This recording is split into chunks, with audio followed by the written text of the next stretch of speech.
జగన్ విజయమ్మ కాళ్ళు పట్టుకున్నాడు అని జగన్ గారిపైన రీసెంట్గా వచ్చిన కథనం సార్. ఈవెన్ ఆర్కే గారి కొత్త పలుకు కూడా ఈ విధంగానే ఉంటుంది. అంటే షర్మిల దెబ్బకి గజగజ వణికిపోతున్న జగన్ అని చెప్పేసి.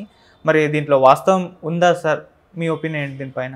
అంటే వాస్తవం ఉందా లేదో మనం చెప్పలేము. ఎందుకంటే మామూలుగా తెలుగుదేశం మీడియాలో వైసీపీకి వ్యతిరేకంగా కథనాలు రావడం, వైసీపీ మీడియాలో తెలుగుదేశానికి వ్యతిరేకంగా కథనాలు రావడం, తెలుగుదేశం పని అయిపోయింది, లేదా జనసేన తెలుగుదేశం మధ్య పొత్తులు చెదిరిపోయినాయి అని సాక్షి కైండ్ ఆఫ్ మీడియాలో రావడం, ఇటు జగన్ పని అయిపోయింది, షర్మిల రాకతో మొత్తం దిమ్మ తిరిగి అమ్మ కనబడింది అని టైటిల్ పెట్టారు. సో ఆంధ్రజ్యోతిలో టైటిల్ పెట్టి అమ్మ కాళ్ళు పోయి పట్టుకున్నాడు జగన్, నువ్వే శరణం అని, నువ్వే నన్ను కాపాడాలి, లేకపోతే నేను ఓడిపోతాను, ఓడిపోయి నాకు జైలుకి వెళ్తాను, జైలుకి వెళ్తే బయటకు ఎప్పుడు వస్తానో తెలీదు అని ఏడ్చాడు. దాంతో ఆమె మనసు, తల్లి మనసు కరిగింది. ముఖ్యంగా జైలు అనేసరికి ఆమె మనసు బాధపడింది. దాంతో ఆమె ప్రచారానికి వస్తానని ఒప్పుకుంది.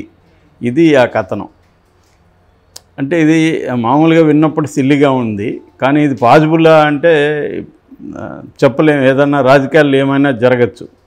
కాబట్టి ఇలాంటి కథనాలకి వ్యాలిడిటీ ఎందుకు ఉంటుందంటే రాజకీయాలు కూడా అలాగే ఉన్నాయి. ఇప్పుడేం జరుగుతుందో తెలియదు కాబట్టి ఎవరేం రాసినా కూడా అది పాజిబుల్లా కాదనేది ఇవాళ చెప్పలేని పరిస్థితి. ఏదైనా పాజిబుల్లే. ఎందుకంటే షర్మిల మొన్నటి వరకు ఇక్కడికి వస్తుందని ఎవరు అనుకోలేదు, వచ్చింది. వచ్చినా కూడా ఇంత దూకుడుగా జగన్ మీద ఒంటికాలతో లేస్తుందని ఎవరు అనుకోలేదు. అది కూడా జరిగింది. కాబట్టి ఏదైనా జరగచ్చు. రేపు విజయమ్మ కూడా జగన్ తరపున వచ్చి మాట్లాడచ్చు. అయితే ఆ కథనం ఏం చెప్తుందంటే, ఆ కథనం చెప్పిన దాంట్లో మనం సాధ్యాసాధ్యాలు చూస్తే అసలు జగన్ ఎందుకు అంత భయపడిపోయి విజయమ్మని కాళ్ళు పట్టుకునే స్థాయికి ఎందుకు వెళ్ళాడు అంటే, షర్మిల వచ్చి 4 రోజులు కాల, ఇప్పటికే జగన్ గెలుస్తాడని జగన్ ప్రతిసారి ఏం చెప్తున్నాడు, నేను ఇచ్చిన పథకాలు లేకపోతే నా వల్ల మీ కుటుంబానికి మేలు జరిగి ఉంటేనే మీరు ఓటేయండి, మేలు జరగకపోతే ఓటేయద్దు, ఇది జగన్ చెప్పాడని కూడా చెప్పండి అని కూడా నిన్న కూడా చెప్పాడు. అంటే అర్థమేమి, అతను క్లియర్గా నా వల్ల జనాలకు మేలైంటే నాకు ఓటేయండి లేకపోతే వద్దు అనేది క్లియర్గా చెప్తున్నాడు.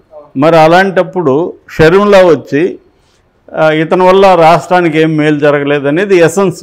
ఆమె ఏం చెప్పినా కూడా ఎసెన్స్లో ఏముంది, జగన్ వల్ల రాష్ట్రానికి ఏమాత్రం మేలు జరగలేదు, పైగా కీడు జరిగింది. ఎందుకంటే జగన్ బీజేపీతో కుమ్మక్కవడం వల్ల రాష్ట్రానికి రావాల్సిన ప్రయోజనాలు రాలేదు అనేదే కదా సింపుల్గా. మనం ఎన్ని రెటారిక్గా ఏమేమి మాట్లాడుకున్నా దాన్ని మినిమం తీసుకున్నప్పుడు ఇదే సింపుల్ ఎసెన్స్.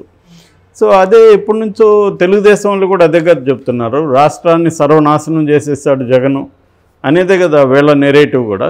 సో కొత్తగా షర్మిల వచ్చి కొత్తగా ఏం యాడ్ చేస్తుంది? కొత్తగా వచ్చి యాడ్ చేయట్లేదు. రెండోది, షర్మిలకు ఉండే విశ్వసనీయత అంటే క్రెడిబిలిటీ ఏంటి ఆమెకి? 4.5 ఏళ్ళుగా 5 ఏళ్ళుగా ఆమె ఆంధ్రప్రదేశ్ని పట్టించుకోకుండా సడన్గా ఎన్నికల ముందు వచ్చి నాకు ఆంధ్రప్రదేశ్ అంటే చాలా ప్రేమ, ఇక్కడ ప్రజలంటే నేను నిద్ర కూడా పట్టదు నాకు, సో మా నాన్న ఆశయాలను ఇప్పుడు కాపాడేదానికి వచ్చాను అంటే ఆటోమేటిక్గా ఆమె బ్రహ్మరథం బట్టి ప్రజలంతా ఓట్లేసేస్తారా? ప్రజలకు ఏమాత్రం విఘ్నత ఉండదా? ఆలోచించరా అనేది ఒక పెద్ద క్వశ్చన్. రెండవది, జగన్ వ్యతిరేక ఓట్లు ఆమె చీలుస్తుందా, తెలుగుదేశం జనసేనకి ఉపయోగపడుతుందా అనేది తెలియదు. అంటే జగన్ వ్యతిరేక ఓట్లు చీలిస్తేమో జగన్కు ఉపయోగపడుతుంది, జగన్ ఓట్లు చీలిస్తేమో తెలుగుదేశం జనసేనకు ఉపయోగపడుతుంది, అదే ఒకటి తెలియదు. తర్వాత బీజేపీ జనసేన తెలుగుదేశంతో కలుస్తుందా, కలవకపోతే జనసేన తెలుగుదేశం కాంగ్రెస్తో కలుస్తారా, ఇది కూడా తెలియదు. సో ఇలాంటి అనేక సమీకరణాలు తెలిస్తే ఇంకొంత మనకు క్లారిటీ వస్తుంది. సో ఇవేవి లేకుండా ఇప్పుడు వచ్చి ఆమె 4 రోజులు కాలేదు, అప్పుడే జగన్ తల్లడిల్లిపోయి విజయమ్మ కాలు పట్టుకున్నాడు. సరే, విజయమ్మ వస్తే జగన్ కాపాడేస్తుందా? విజయమ్మ మహా అంటే ఏం చేయబోతుంది? కొద్దిగా షర్మిలకి ఆమె గట్టిగా షర్మిలకి కూడా యాంటీగా మాట్లాడే పరిస్థితి ఉండదు. ఎందుకంటే ఆమె బిడ్డే. మహా అంటే వచ్చి నేను జగన్నే సపోర్ట్ చేస్తున్నాను, ఎందుకంటే రాజశేఖర్ నా హస్బెండ్ జగన్నే సపోర్ట్ చేశాడు, జగన్నే సీఎం కావాలని ఆయన కోరుకున్నాడు, ఆయన కోరికను నేను నెరవేరుస్తున్నాను, అనేది ఆమె మాట్లాడచ్చు మహా అంటే. దానివల్ల జగన్కి పులోమని ఓట్లు వచ్చేస్తాయా? సో ఇదంతా కూడా కొంచెం అంటే సినిమాటిక్గా ఉంది వ్యవహారం. కానీ జరగే పాసిబిలిటీ లేదంటే చెప్పలేం, జరగచ్చు. అంటే ఈ మధ్య కొంత మనం పరిశీలిస్తూ ఉంటే షర్మిలాకి యాంటీగా మెల్లమెల్లగా వీళ్ళు కూడా గట్టిగా వినిపించడం మొదలుపెట్టారు, వైసీపీ కూడా. అంటే దాంట్లో రెండు వ్యూహాలు ఉన్నాయి. మళ్ళీ అసలు షర్మిల ఇక్కడికి రావడమే జగన్ షర్మిల కలిసి ఆడే డ్రామా అని కూడా తెలుగుదేశం జనసేన వాళ్ళు కూడా పెడుతున్నారు పోస్టులు. నేను ఒక ఛానల్లో చూశాను, ఒక పోల్ కండక్ట్ చేసినప్పుడు దాదాపు 70% దాంట్లో ఆ ఛానల్లో పాల్గొన్న పోల్ దీంట్లో 70% షర్మిల జగన్ కలిసే డ్రామా ఆడుతున్నారని నమ్ముతున్నారు. సో ఒక కన్ఫ్యూజ్డ్ వాతావరణం అయితే ఉంది, ఏది క్లియర్గా లేదు పిక్చరు.